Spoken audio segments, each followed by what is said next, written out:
made in open session will be recorded, and we have a hearing that we're going to continue due to lack of a DEP number. It's a notice of intent for 58 West Elm Street that was continued from March 5th. So I will make a motion to continue, and somebody can say so moved. So moved. And we get a second, and then we'll continue. Second? Second. Okay. All in favor? Aye. Aye. Aye. Okay, And so, what date are we continuing that to? April 2nd. April 2nd? yes, that will be on April 2nd will be the continuation date, pending the DEP number. Now, we have administrative business. It's not a hearing, so we're not voting on it. There's no vote necessary, no reason to continue. It's a discussion, and pending DEP numbers, it will be continued to April 2nd of next month also. Now, Bill, you came in just in time. Are you the presenter? I am not. You are not? Oh, okay. You're gonna do it very well. Please introduce yourself.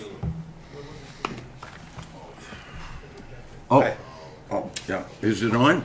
Yes, Oh, gee, I forgot to give you the thumbs up sign. straight up. This is what they're following in their packets. Okay. It's exactly the same thing, material that they have in their Okay. packets. So that may help if you don't have audio visual aids tonight. Yeah. And we'll make sure we have them available for the public hearings once we get to April 2nd. Absolutely. No problem at all.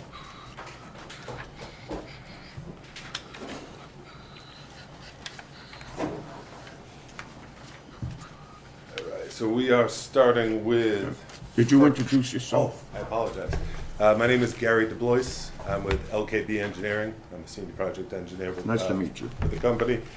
And I'm here to present several projects for notice of intent. Again, as you already mentioned, this is not the public hearing. Some of the mailings were delayed a bit, so we do not have the DEP numbers yet. And we will be back before you on April 2nd. The first project that I'm going to review is Furnace Pond boat ramp replacement. Well, excuse me, I apologize. What we are proposing is very straightforward at this site.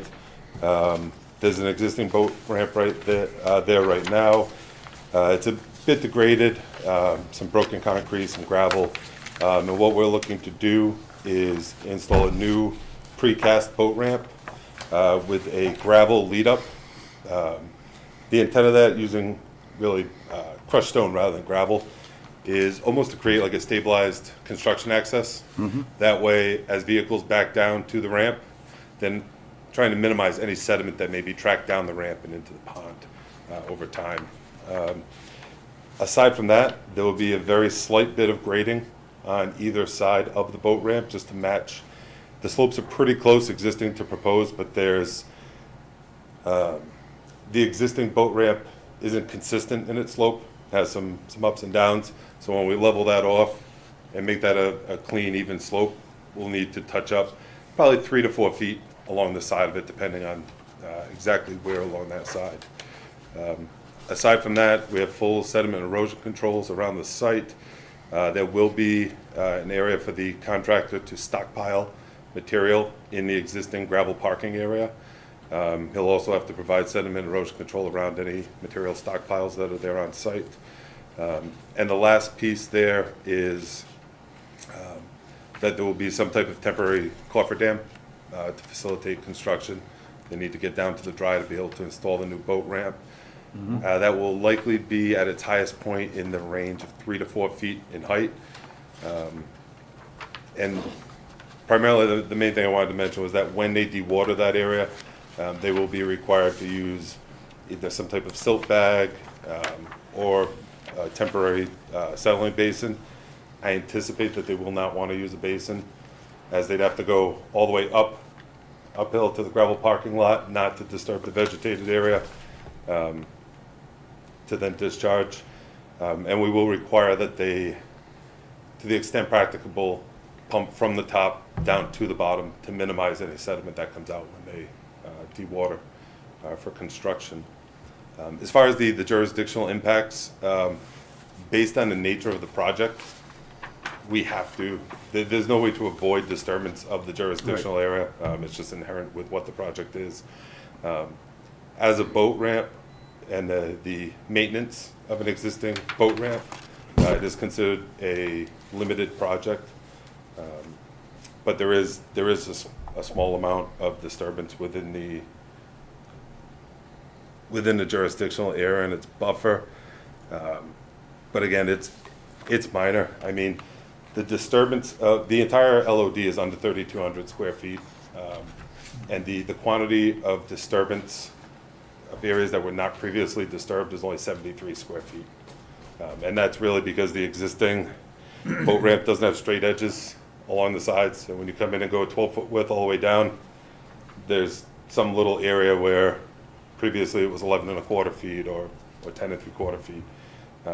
And we felt it was in the best interest of the town to go full 12-foot width and not mess around with trying to narrow it down in areas. I think that covers, unless you want me to go through the specific breakdown of what impacts and what resource areas, it's all contained in the narrative, but I'm happy to go through that or answer any. Do you know what type of coffer dam they're gonna be using?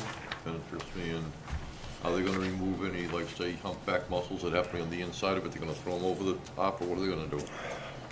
So, with respect to the mussels, this pond, Furnace Pond, is not listed as a habitat for rare and endangered species. Oldham Pond is, Right. at least according to Mass Mapper and the data layers. So there is no contingency for that here. Good, good. And it seems like I'm not an expert on mussels specifically, but I tried to do a little due diligence because I know it will come up on one of these. It seems like the main concern with those mussels is the use of algicide, which this project does not propose the use of algicide. What is there now? Anything? There's an existing boat ramp there now, and it's a mix of gravel, broken concrete, dirt, right? It's kind of a, lack of a technical term, kind of a mishmash of materials there. All right, and is that coming out, or is it just Some of gonna that will be- come out, yes. Okay, and you have a staging area already, like you mentioned it previously, so it won't be in any area that it shouldn't be. You'll be in a clearing. Yeah, and it actually, the site works out perfect from that standpoint, to have that gravel parking lot right up gradient of the boat ramp is Okay. really an ideal staging area. And we're able to partition off their work area, and it looks like you'll still be able to have access to the remainder of the site, except for that plus or Sounds like minus a- 3,200 square feet. Sounds like a pretty thorough job, and I think you got all the bases covered. Oh, and you had mentioned for the coffer dam, we're not, There was oh, I ahead, yeah. apologize, sir. We're not specifying which coffer dam they need to use at this point. From a cost effectiveness standpoint, we'd rather give them, contractors know the prices they can get on these things much better than we can dictate that. There would be a submittal to make sure it's an adequate product. Typically, they have to be stamped by a professional engineer for a coffer dam submittal, so there will be that as well. And there are a lot of different options that A lot. I looked at out there, That's what whether they're I was water asking. filled, whether they're the gravel filled sacks. Plywood There are some where you backed can up. use like a PVC coated canvas that's propped up and the weight of the water against it.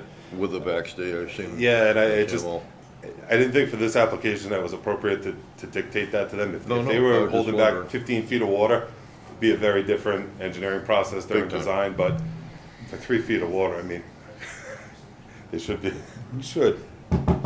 Should go easy. What do you think the turnaround time is from start to finish on this? Not holding you to like, No, I want to say Very it shouldn't be specific. long, but depending on what the bidding process is or how town contracts work, all those things. And the weather. What vendors, yes, whether, what vendors are, if there are things where there are on-call vendors that can immediately provide it, or if it has to go through a full public bid. Those are things that I'm not involved with right now, and I don't want to speak out I'm of not talking, turn on I'm not that. talking about any of that. It's probably like a 3-month construction, like start to finish, 2-3 So months. from the day you start, it's about 3 months out. If I had to ballpark it, And is it projected that all these projects are gonna start at the same time with different companies, or is it one company doing all that I these do not know. projects? Okay. What is the projected usage time before deterioration, or no guarantee, but what is the projected time that this is supposed to last? Just asking. My professional answer is that I do not know the life cycle of precast boat ramps, Yep. so I don't want to give a number on that standpoint, from that Okay. standpoint. And I think the I think life it's pretty cycle- long time though. I think the life cycle of this one is pretty long, so maybe you don't want to go by that number. Yeah, Well, I've seen a lot of them come and go from 1964 on, and I was just wondering what, if they did quote that or not. no, and I mean, it's We're not a reinforced. genie in a bottle, Right. but it is, you know. Crystal ball. Lot of You factors. learn after a while to be careful about staying in your lane New with things, England. and given life cycles, especially with freeze thaw, right, in a coastal area. I mean, it's reinforced precast concrete. I think it was 8-inch, if memory Yeah. serves, it was 8-inch thick concrete. So A lot of times. it should have a pretty healthy life A cycle. lot of times I've seen incredible scouring, people using their motors to push on. I've seen 10-foot scouring in places in this town at the base of boat ramps. How and what is to be done? Is there some sort of chain link fence you put on top of rocks or something? Or what do you do to prevent this that I've seen on every boat ramp basically in this town? Besides try to educate people. I don't know the answer to that. Educate There are a people few would be things I can nice. think of off the top of my head. Like, make a town thing that you can't do it. That you Make have a to longer boat winch- ramp. Winch your boat on, you know? Yep. Make a longer boat ramp, put some type of speed bump or something at the end. I don't know that those are, especially with the minimal size of a ramp like this, I Yeah. don't know that those are things you would want to do in this application. Right. But just Because thinking off the top of my head of things that could be done. I've seen props move an incredible amount of material at the base of these things over my life. Speaking of best practices, Great bass fishing. I'd like to see, maybe, I mean, obviously, we're just covering the ramp here, but Bill, you're here. I'd like to see some signage for best practices for managing invasive transfer. So like washing your boat off after you're done using it before you transfer it to the next location so that we can keep invasive species down. One of our ponds is currently completely inundated with invasive species, and I'd hate to see that happen at the rest of the ponds. So just, I guess, like signage would be critical. If we're already disturbing the area, then we might want to consider putting up some like need to know stuff. I think there are laws actually from the Green Yeah. Police governing that you are mandated to do these things. Yes. So, I mean, you don't have to do it there, but before you transfer it to another pond, So signage it's is supposed to wash off, you know, Yeah. before you leave, you inspect your trailer for anything hanging off of it.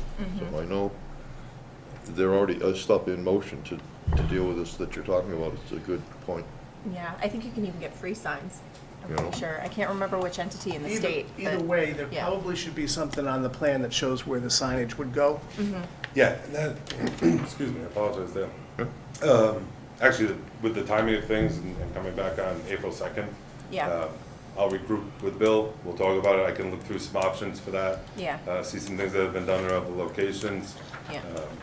And that, add something like that to the plan would not be a significant lift on our end. Yeah, thank you.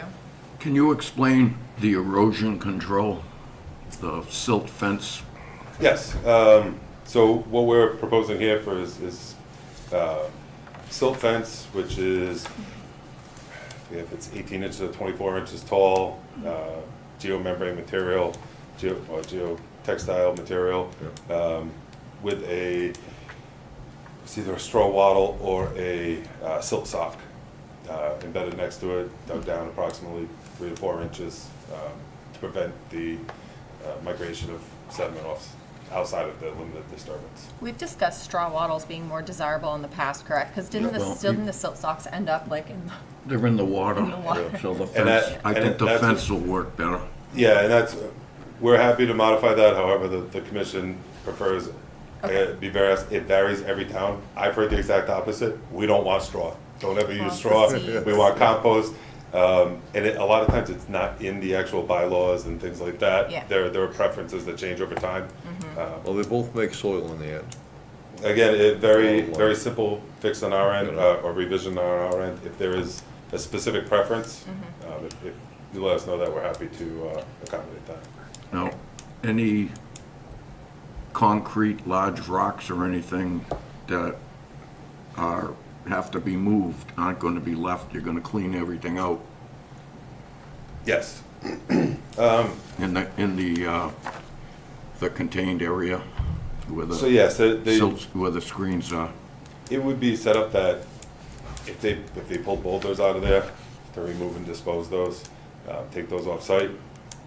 In some areas, if there was a strategic use that was beneficial to the town, and it's not this one, it is. It would be more like debris. Oh, debris would be removed and disposed. Yes, debris and, small stones and things, but hunks of concrete, Correct, within Whatever the area being worked on, Non-visible yes, but things not, it wouldn't be something site-wide. Non-visible things that you discover, I think is what they're trying to say, like, not what you plan on, but whatever you find. If we, in- again, it's dangerous in your saying, way, you know? a lot of projects, you find a lot of things.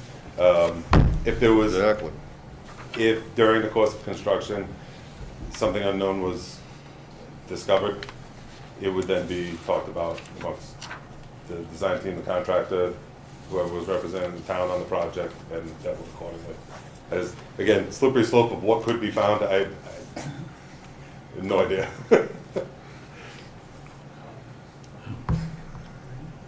Any more questions? No. Ready to move on then? Yeah, absolutely. Next on the list is Oldham Pond, which is a slightly more involved than Furnace Pond. I'm gonna give you guys a minute to, Yes. More involving. not really from a jurisdictional, resource area standpoint, but just overall, there's a few other repairs and things going on that we're proposing here. Everyone all set? I know you guys Yeah, are shuffling yeah. through the paper, so I want to give you a moment. Okay, so starting, we'll say from the north and heading down to the south, Oldham Pond is on the left-hand side. The site is on the right of the shoreline. We're proposing to replace the existing concrete boat ramp. The existing concrete extends up into the parking area. We would not be continuing with concrete to that full extent. We would then be patching it with asphalt there. This one wouldn't have a stone run-up area because there's an existing parking lot adjacent to it. Also, off of the dock that is adjacent to that boat ramp, we would be installing a accessible kayak launch. Nice. That would take place after the boat ramp was installed. The dock would need to be temporarily taken out of the water to facilitate the cofferdam and boat ramp installation. Once the boat ramp is done, dock would be put back in, and we would put in a small concrete pad there. There's like a little lip going up to that dock right now, maybe 6 inches. It's not much, Yep. but it's enough that it wouldn't be accessible. If we were then put a accessible kayak launch, you wouldn't have an accessible path to it. So, and pour a small concrete pad there. You mean like handicapped?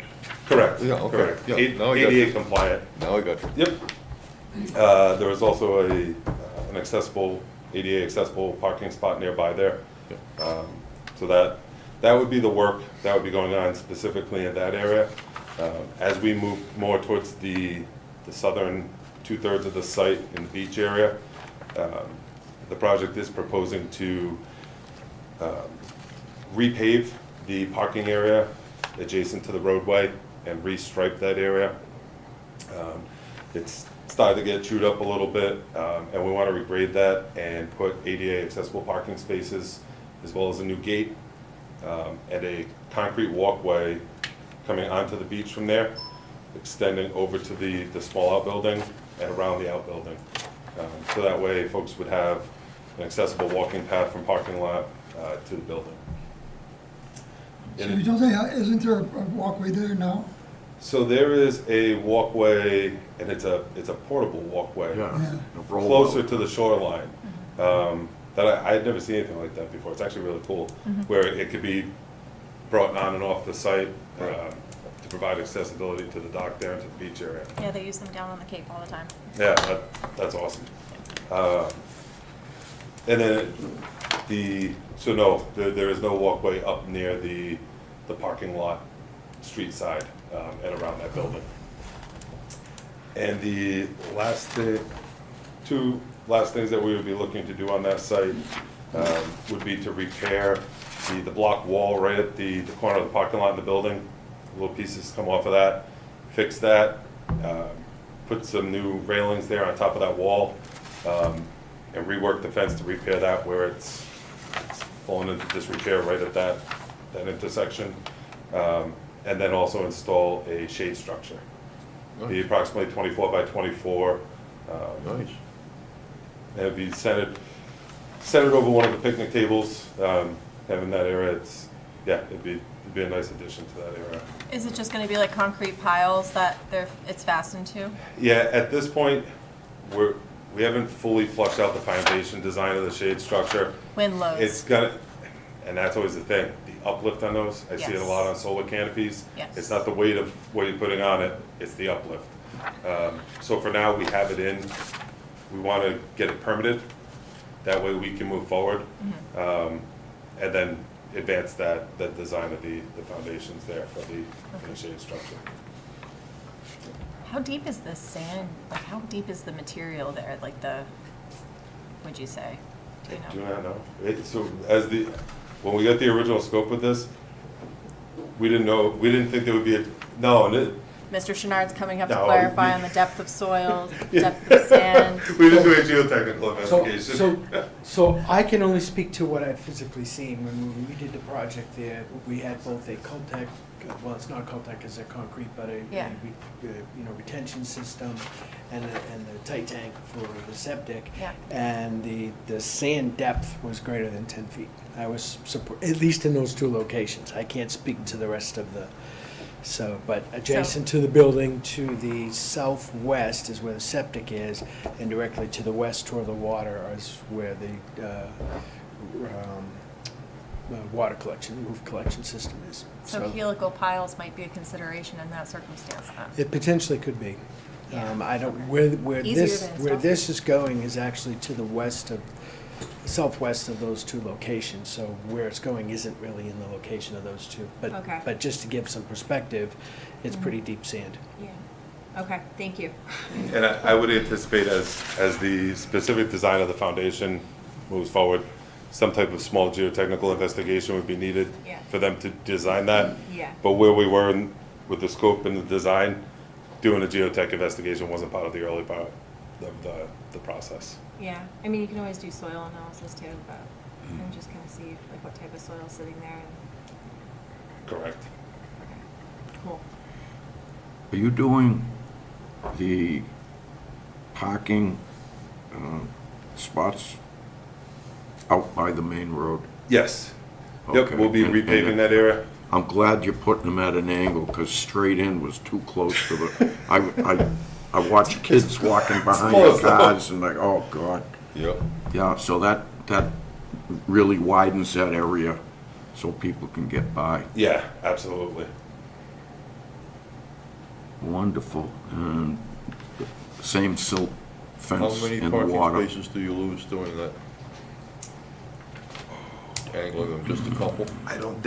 So what we showed here was that they were already angled. We changed the angle of them slightly. There's already speed signage there, right? Yeah. Yeah, I was gonna say, But is there like gonna be like there's more traffic signage there too, right? Sorry, I'm being the sign person today. We're not adding any traffic signs. It's all- Is there any sort of like, yeah, it's all already saying like, slow down, there are children and, yeah, okay. Plus there's a Or cars walkway pulling that out. crosses there also to the parking lot, so I think people are used to a lot of traffic going back and forth between boats, boat trailers and people. Correct. They're pretty well trained. Correct. I know we will be losing at least one parking space there, but it may be two. Yeah. Because when we put the accessible parking in, you need the striped aisle between Yeah. the spaces. Yeah. So without having, kind of mad at myself for not having the parking count shown on here. But I know we'll lose at least one. Yeah. In general, it's comparable, we're not losing a large amount Yeah, or it's gaining not a gonna large be amount. That's why I asked. I don't think it would be much. Is there any possibility to change the design of the ramp to lengthen it? Because what I can foresee happening is this ramp is a little bit small for the size of boats going in. You got 22-foot pontoons, 24-foot pontoons going in. And I think there could be a little bit of an issue with that, the size of the ramp that you're gonna put in.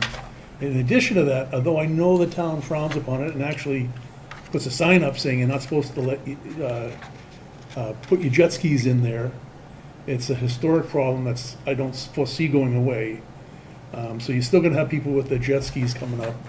And that's, I think, what's contributed to the detriment of the existing dock deck right now is because they're throttling up to try to get up onto their trailers, and it's undermining the sitting ramp. Gotcha. So a little bit of a longer ramp might solve that problem. Yeah, we could investigate that a little bit, and I could talk to Bill about it, try to go over some options. Also, the same type of idea, not just longer, but instead of an abrupt drop-off, is there a way to angle the end of it so that the trailers don't just drop off and hit when they come up to it? And what is the transition gonna be? Stone that doesn't move, because it's gonna move no matter what you do. So if you Over time. an angle for them to come up on with a tire, it's a lot better than just hitting a curb. Because that's gonna be the problem. And that's when they start pushing the car and the trailer out. Whoops. I've seen this. So that's what really erodes stuff too. It's when it gets really out of hand because their trailer is stuck on the end of the ramp, because it's square. It just makes sense if you've got a tire, that an angle would be much easier to pull it up onto the ramp. Yeah, that's something that I will look into, You know, investigate a bit, and I'll be that'd be ready a to discuss. major A traffic study. improvement than just a thud wall for your tires to hit. You know, because it happens all the time. I think you might have used the boat ramp during your day. I've seen a lot. I've seen a lot. I've been here since '64. But yeah, we'll take a peek at that, and I'll talk to Bill about some options that we find. Yeah, you know, I mean, because that's always a problem. You know, like I said, the bass seem to end up loving the boat ramp wash. They always hang out there, Good to know. you know? Now, that too, is it gonna be hollow underneath it with water? Or is it gonna be right down to the to the soil? It should be flush with the existing surface at the end of the ramp. It's not The whole meant ramp, to come in and drop off. The ramp, as it starts going into the water, is gonna have water under it, it's gonna be solid to the It'll be solid. pond. It'll be solid. The bass is gonna be angry at me.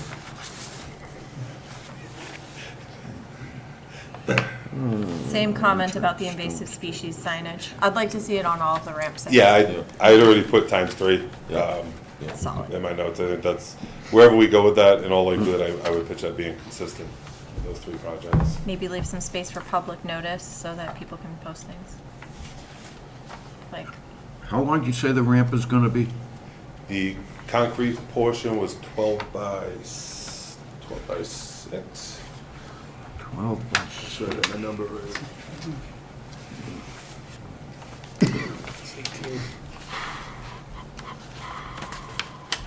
Oh, I'm sorry, I misspoke, 12 by 18. It was 12 wide. Oh, Yeah, I It was figured a really that. short No, ramp. I figured that, I mean, I was already out of that. category. As I was saying, 12 by 6, that doesn't make sense. no, where's the, Launching very small boats off that one. Yeah, or sideways, Just toys. you can launch them sideways, you know? where is the 8-inch minimum crushed stones, 50 foot by 30 feet, and it says existing road? What is that? Is that what's going out in the parking area? R&D, 30 feet of existing chain link. It says boat ramp replacement details.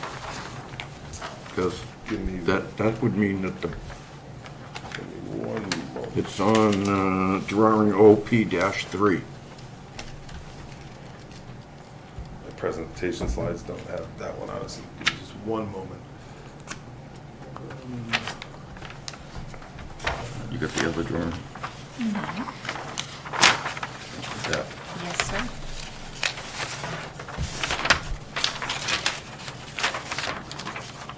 So OP construction entrance. So those are somewhat standard sediment erosion control details. Right. So the stabilized construction entrance, Typical detail. yeah, that's, you'll have those, that was, we didn't show them graphically on the plans because the contractor tends to set those up depending on how they navigate the site, how is best for their vehicles. You won't be using that though. At Oldham, You got a parking lot. you're right, you're right. Yep, we can pull that detail for Oldham. Okay.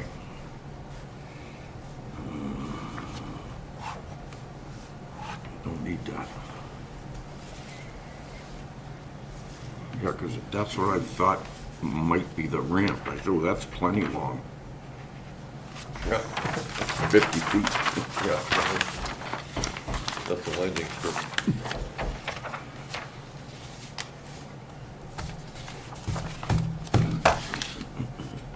I don't have any other questions on this Oh. point. Any other questions? All right, we can move on to Stetson, I believe, is the one that was next on the agenda. Oh, mistake.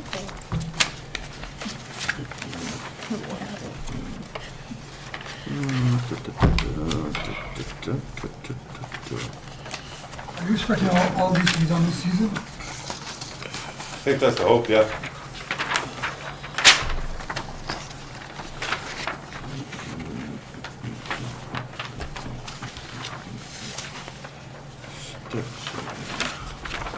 There it is again.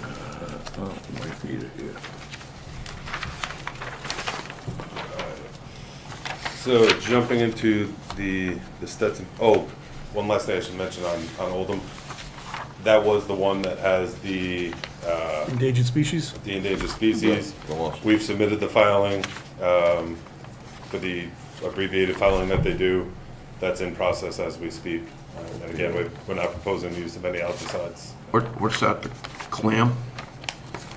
Muscles. The mussel, it is the Back east, muscle. the eastern pond mussel. It's not the treatment of the algae like that, it's the alum that's regulated. Right. They don't do any algicides in, It's the alum. algicides done in Furnace, but not in Oldham. Gotcha. And I think that may be because of the mussels, correct? It could be related to that fact. It's just a pipe between the two ponds. Sorry to jump The back Asian to Oldham clams on are you on that, doing- I just wanted to make sure I mentioned that. You'll find thousands of Asian clams in all the ponds, Really? thousands, all the way down to the Herring Run Park. Jumping into Stetson Pond, this one is very similar to Furnace Pond as far as what we're proposing on the site. Precast boat ramp to replace the existing boat ramp, crushed stone lead up to the stockpiling area upland of the of the crushed stone. Same perimeter erosion controls, same concept with the coffer dam and dewatering and the same operations with everything there. Similarly to Furnace Pond, very, very little disturbance to the existing vegetation within the buffer or the resource area. Strictly enough just to straight shot down to the ramp with the gravel. One difference on this one, there's some boulders along if you're heading down the ramp on your right-hand side. Yep. We'd like to leave those in place. They look like they're a good separation there for the ramp. So that's what we're proposing now, is for the contractor to maintain those in place and put the gravel up to the edge of those. That gives you a visual above water with the edges and stuff. Works well. And that would be all at Stetson Pond. I feel like I'm out of talking points because we covered almost the identical discussion at Furnace Pond. Yep. But happy to talk about more or answer any questions. Well, you've got a good staging area there, the whole parking lot's dirt. You know, Yeah. so- Yep. Yeah. Very similar to Furnace Pond, where you have that perfectly available staging area. And again, the remainder of the site should be able to stay open during construction.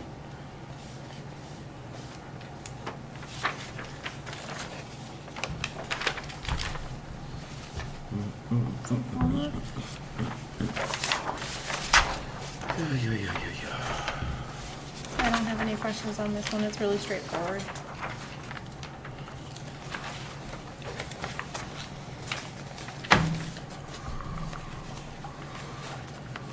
By 18. And the last one to go over is Log A Preserve. Okay, Laggy.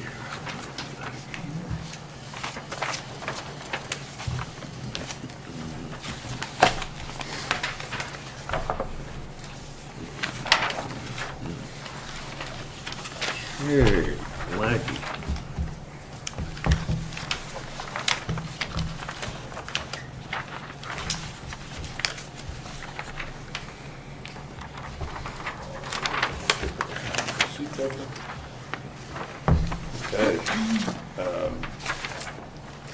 At Log A Preserve, not a boat ramp, so we're able to change the pace now. What we're looking to do out there, there are a couple old building foundations that are still on site. We're looking to remove and dispose those, as well as some old building materials kind of near the front of the parcel. We'd be looking to remove and dispose those. The Swallow structure, housing, that would be outside of the limited disturbance to be maintained and protected. And then the information board, we would remove that from its current location and move it to a new location on site. In addition to that, we would be proposing a stone dust parking area to be able to meet ADA accessibility criteria. There would be a total of 6 parking spaces there, 2 ADA accessible. The intent of using the stone dust is to meet that ADA accessibility criteria, while also be able to provide a geogrid within it for stabilization. That way, it does not get compacted and it stays pervious. With the nature of that site, we really don't want to. We don't want to roll in a bunch of asphalt. We want to keep it pervious and keep it to its current aesthetic as much as possible. Low wheelchairs getting stuck. It's frowned upon.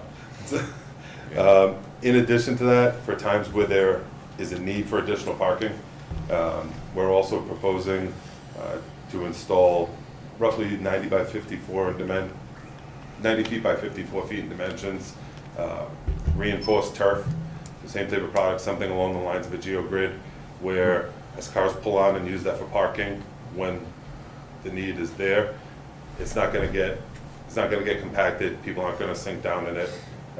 It won't rut. You might still get some minor You would? surface, very minor surface running, but you're not going to get the deep gouge type ruts. that it doesn't need to be plowed in the winter, so we don't have any worries there. Same thing with the stone dust. What is the life cycle for one of those mats? I'm just thinking about cars driving on them and bits of plastic material or breaking off and ending up, I have never heard of one being removed, okay. because It just- it's not gonna be at the surface, it's gonna be slightly below, Okay, so that way it provides the support. But it's not, I mean, unless somebody dug up an area, it's not like the cars are driving over that material directly on it. is it rated for parking? I've never seen it used under like a parking area before. I've seen it for site stabilization, but not for areas that vehicles. So it's not cross. specifically rated for parking. What it does is provide support. So rather than a point load pressing through in one specific location, it distributes that load. So you're not getting that spot where one tire is wanting to take a quarter of the weight of a vehicle and press it in that location, is distributing it. What about emergency response vehicles and the weight of them if something was to occur and they were required in that space? What would happen then? So it's not made It to wouldn't go in there. specifically So- provide so it emergency should be- access. it should be- If emergency vehicles need to get there, just like they would now without that, Yeah. they're gonna drive up on it, and they're gonna drive off of it and get off of it as they Is need it to. gonna be But it's marked not. out? Is it gonna be a defined place where you can say this is where it is and you know by looking at it with markers, or is it gonna be nondescript? As of right now, it's nondescript. We could look into ways to kind of denote the limits of that in a natural method, whether that. It's a good idea to look into, just so if it's being used, somebody doesn't drive 15 feet past it. That's a little monkey in our shop. Some place. Yeah, but these are emergency situations. Right, and then You don't- knowing where it is though. You're not always gonna be able to anticipate exactly where those emergency situations are gonna be. Right, Correct. And it's not meant or intended to be for emergency vehicles, Right. an emergency That's vehicle access why- path, right? The main path that's into why I was the asking road. for recognition would of be where there. it The is. emergency vehicles are gonna access regardless. So of I what know gets put this, there. but if we knew where it was, instead of just not knowing where it is. I then actually bringing up- have a question about turnaround too, because if this area is considered overflow parking, then people could just use it as a turnaround to easily get in and out of the property. I mean, I see that there's like a designated parking area and people can back out there, but if someone's feeling particularly lazy after their long luxurious walk in the woods, they might just loop around. But I think So- they would do that, whether or not there was any type of reinforcement underneath the turf, because the average person coming into the site, they won't necessarily know it's there. This is for if there's some type of event or some reason that there's going to be additional vehicles parked there, that there's a spot that could be mowed Yeah, in advance and used. so I don't like Otherwise, the it's just going to look like a regular grassed area. So I don't like the idea of asking for more appurtenances, even though I've already asked for signage, but I think that we should consider a split rail fence along the front and perhaps some sort of way to honor the laggies because that's something, Bill, I know you can speak to this, that's been a thing this whole time, that we need to honor them. So maybe we have like a stone or something that's like the So- laggy conservation area So in honor. we're actually going to, the plan outside of the scope of this is to do a sign similar to what we have the community center in front of town hall, in front of the property with the, Okay, with the, and it'll be completely outside of the disturbance area, so Yeah. there's, we'll get a sign permit for it, but, coming before conservation, we won't have to. But that is the game plan. okay, yeah, Hey, because we haven't Bill. talked about it much, so I just, Before you sit down, is there any chance has there been any consideration for putting a crosswalk there with signage? Because I sent you a There's a letter. lot of considerations for a lot of things that are future phases. Yeah.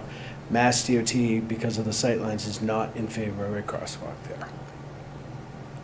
Just Because of what? There- sightlines, the curvature.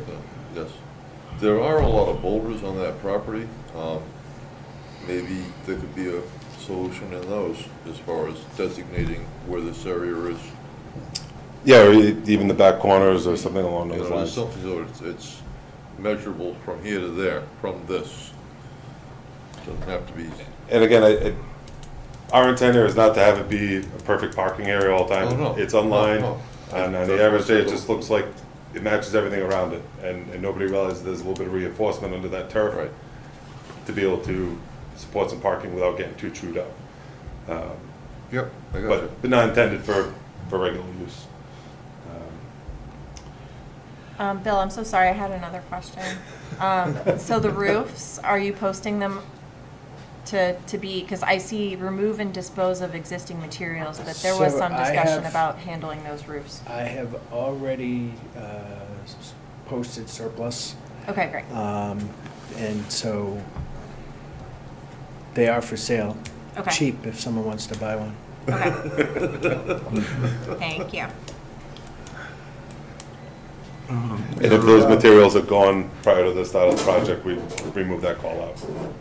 What's the likely I time know of a these family that would projects? love them. Timeframe, I believe, we're looking to do it all this spring, summer, fall, right? All this year? So we have already done exploration on bidding. We've already talked to some contractors who say they can do the work relatively quickly. Our expectation is we would start with Oldham, because that's the most involved project. The other two boat ramps would follow very, very quickly. Yep. And then we would work on Logie over the summer months.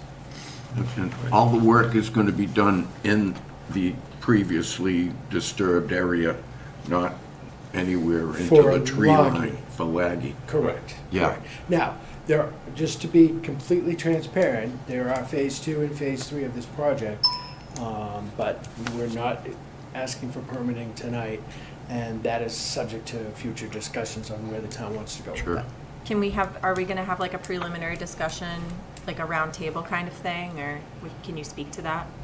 Can I speak to whether we're gonna have a preliminary discussion or whether we're going to? Yeah, To have for it phase in a 2 way. We're and not 3. gonna, so. No, I so mean like just fa- in the phase- phase two pre-planning and- process. Phase 2 and 3, we are not gonna spring that upon anyone. There's gonna be Okay. a long, involved discussion with multiple people Okay, great. regarding where we wanna go with those. Awesome. Okay, thank you. Okay, I have something to say. You have silt fence down. With this application, we would prefer silt sock. It's not in the water. So 10-inch should be good for that. Right, Rick? Yep. I don't think we need 12. 8's a little small. Yeah, it's a flat area, there's not gonna be humps and hollows or anything there. Yeah. So next to silt fence. Yes. And of course staked. We'll make that update. Not a problem at all. Yeah. Just I kind of went over everything that's being proposed for the site. Just to go over from a jurisdictional standpoint, there are bordering vegetated wetlands pretty much around the entire site. Yep. There's also a perennial stream, maybe 175 feet, map north. Yeah. Yeah, north of the site. The 200-foot riverfront area does edge just into the limit of disturbance. Work being done within that 200-foot riverfront area is limited to pulling out one of those old foundations Yeah. and restoring that area with lumen seed. So I don't anticipate any problem on that end, but I wanted to make sure I brought that up. Also, everything on the site is within the 100-foot buffer of the bordering vegetated That's right. wetland. We've situated the parking to try to keep it away from the wetlands as much as possible, and to keep it adjacent to that access road so we can minimize the quantity But of. it's primarily in an already disturbed area. And I Correct. think that would be the major consideration. Correct. Also, when you say seed and loam, what are we talking about? Grass seed or a mix, like a meadow or a? For this, it would be, I think it would mostly be a meadow mix. I know on the Yep. 3 boat ramps, any seeding. Right. We did call out a specific seed mix there that's made precisely for that application. I'll get an update for you before April 2nd on the seed mix that we'll use here on site.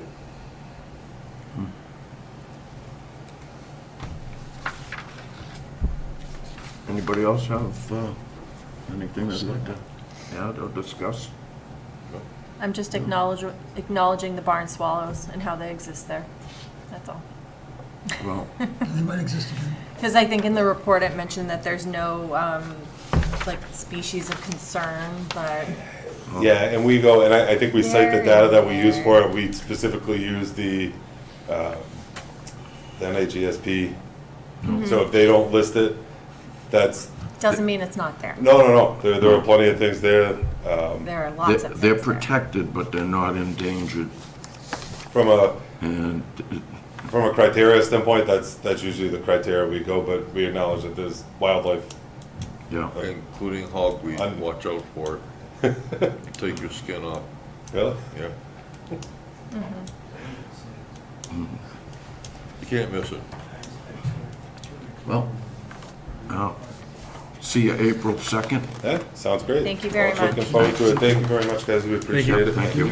Thanks, Bill. Thank you, Bill. Okay. We have meeting minutes to approve, and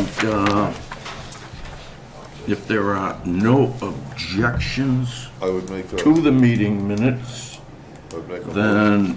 then I would accept them as is, as written, and there's no amendments. For March 5th, 2026. Yeah, go ahead, Rick.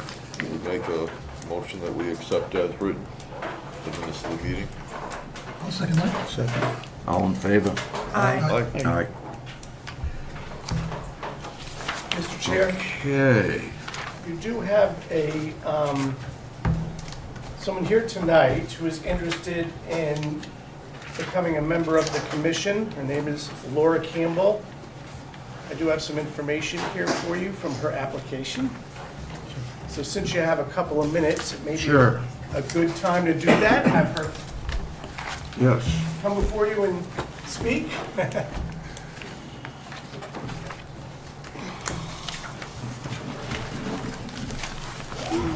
Thank you, sir. Sure.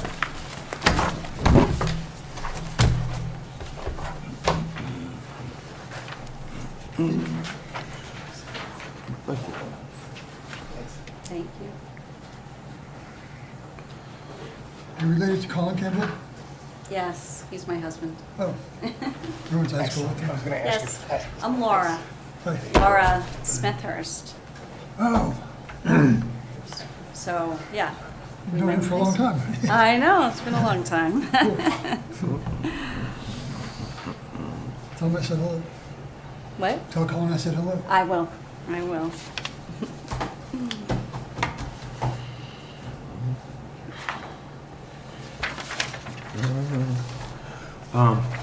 Please introduce yourself. Sure. and Tell Yeah. us a little about. Yeah, my name's Laura Campbell. Longtime Pembroke resident. Went to elementary school here, high school here. Moved back here right after college, and my husband and I, high school sweethearts. I got married. We went to high school with art. 3 kids, and they all went to high school here too. And you know, I've been on other town commissions in the past, and enjoyed it very much. Ended up having to leave because my career took off and I did a lot of travel, so I couldn't maintain the commitment. So I left the Historic District Commission. I left the Community Preservation Commission or committee at the time, which was sad for me to do because I enjoyed it very much. And I'm at the point in my life that I'm ready to get back involved. My job's still going well, so I'm a assistant vice president of HR at TJX Corporation. So I have a pretty good team that I can rely on. I don't travel as much. So it felt like the right time to get back involved, and I considered going back to the historic district, But when I reflected on, Pembroke and all the things I love about Pembroke, I'm like, you know what, maybe I can be part of helping to maintain that for the future. So that's what, and I saw the vacancy. So I said, you know what, I'll put in an application. I think if I'm making a presumption, do you have a child who's exceptionally qualified in this realm? Yes, I do. So my son is Spencer Campbell. He loves the environment, and he works for an environmental consulting company in sort of out in the Acton, Boxborough area. So I've encouraged him to get involved, and he's like, I can't, Mom, I gotta, he does a lot of travel now too. So I'm like, all right, I'll pick it up. But yes, he's very much interested in protecting wetlands and all our endangered species. You can take some credit for that. Yes. I'm sure. Yeah. Thank you. We spent a lot of time outside. My kids always were outside. And I wished I had found a pond. There's a pond near our house. I'm like, I wish I found that earlier, that I didn't have to drive you around so you could go fishing. I could just say, go out back. The rare cedar swamp. Exactly. Mhm. Yep. So that's a little bit about me. I probably missed a ton of things, but it's a little bit about who I am.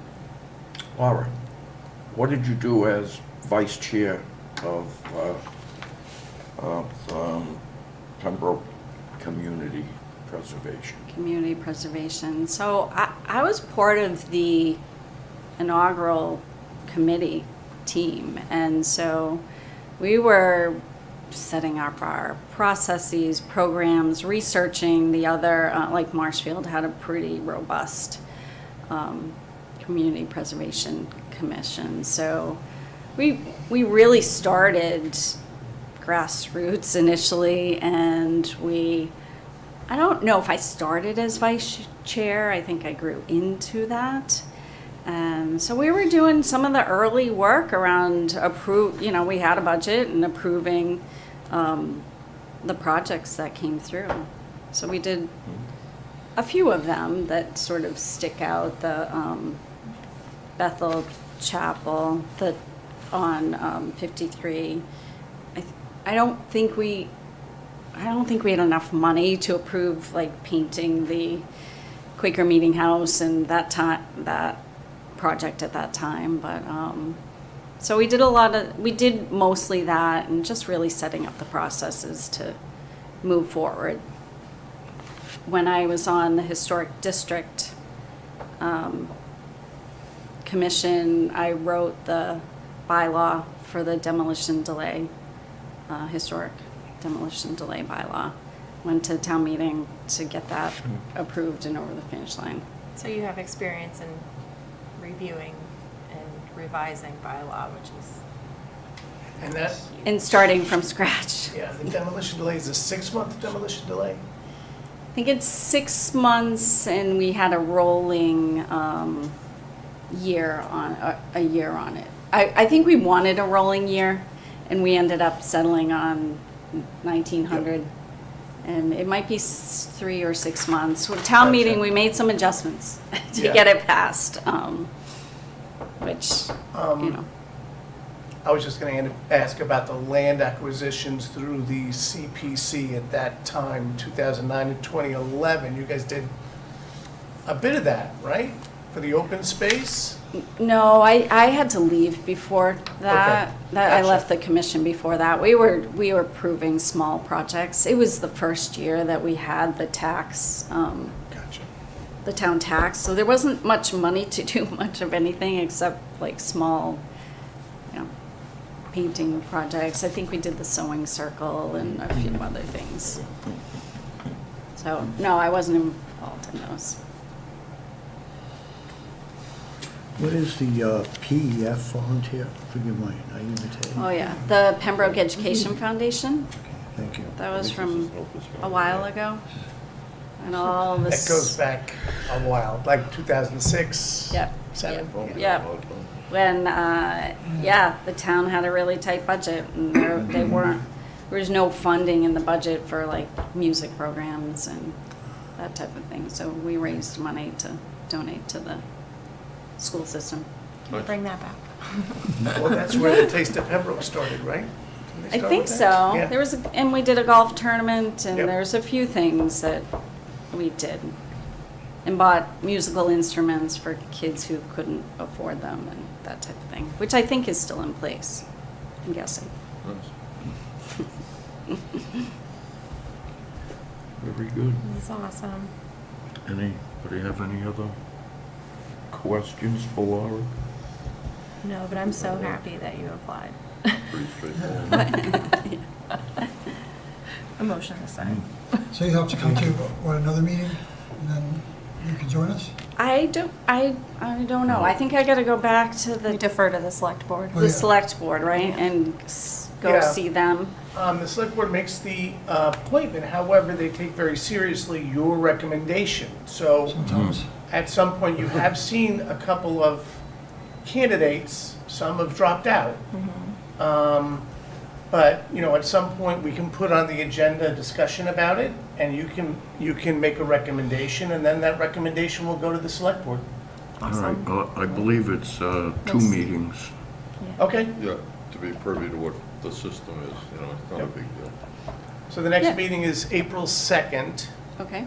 And like I had mentioned before, you're welcome to go to YouTube, the local scene, and you can watch the hearings and you can watch the meetings, which is not a bad way to get familiar with things, because you can see the, like, if there's anything that comes up in a couple of months hence where something that the commission had already discussed, or maybe it comes back for something, it's nice to have that background info. Yeah, to already know what's going on. right? Yeah, to have at least a familiarity with it. Yep. You go back a couple of years before us and see how things are different now. Yeah? Yeah, that would be great. I've read the meeting notes and the agendas online, but I didn't know about the YouTube. We have a lot of stuff up and coming, so Yeah. very exciting time. Yeah, that's great. Yeah. Well, thank you for coming. You're Thank welcome. you. Thanks for having Thank me. you. We'll see you next month. See you soon. All right, thanks. Say hi to everybody for us. I will. Thank you. Good night. Good night. Okay, do we have any further business? Just as you see on the agenda, there is a placeholder for executive session. I will now take the opportunity to advise the chair that there is not a need for an executive session this evening. Yes, sir. And if there are no objections to adjourning the meeting, and hearing none, this meeting is adjourned. Thank you. Second.